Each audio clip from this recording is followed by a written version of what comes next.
فیہا یفرق کل امر حکیم امرا من عندنا انا کننا مرسلین۔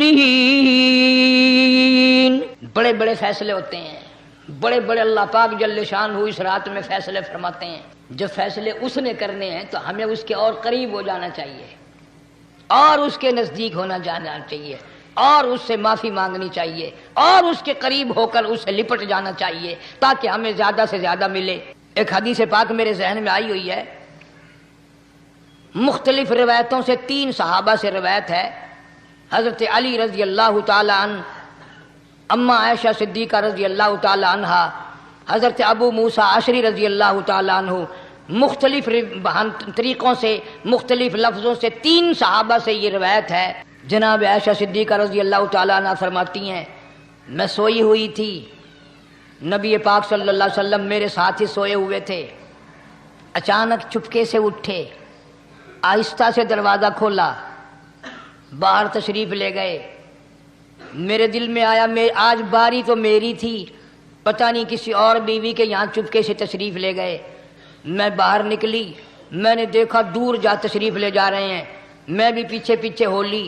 رات کا وقت تھا، کالی کملی والا صلی اللہ علیہ وسلم سیدھے جنت البقیع کے قبرستان میں تشریف لے گئے۔ حضرت عائشہ فرماتی ہیں رضی اللہ تعالی عنہ، جیسے ہی محمد کریم صلی اللہ علیہ وسلم نے رحمت والی جھولی پھیلائی، ہاتھ پھیلائے اور امت کے لیے دعا مانگنی شروع فرمائی، فرمایا میں بھی پیچھے کھڑی ہو کر ہاتھ پھیلا کر دعا مانگتی رہی، آہستہ آہستہ آمین کہتی رہی۔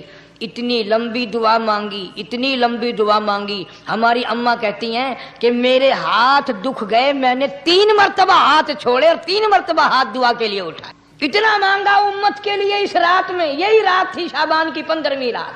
فرماتی ہیں جب واپس ہونے لگے، چونکہ میں لڑکی تھی، میں نے دوڑ لگائی تو میں اپنے حجرے میں سرکار دو عالم صلی اللہ علیہ وسلم سے پہلے ہی پہنچ گئی۔ پھر آپ تشریف لے آئے تو مجھے فرمانے لگے تیرا سانس کیوں چڑھ گیا؟ یہ تو تجھے سانس ایسے چڑھا ہوا جیسے کہیں سے دوڑ کے آئی ہو۔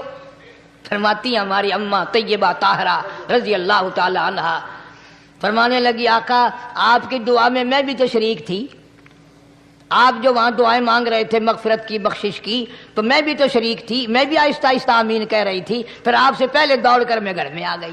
اب اگلی بات اصل میں ذکر کرنا چاہتا تھا میں کہ یہ ہے وہ روایت 3 صحابہ سے، 1 صحابیہ سے، 2 صحابہ سے۔ فرمایا عائشہ میں کیسے نہ مانگتا،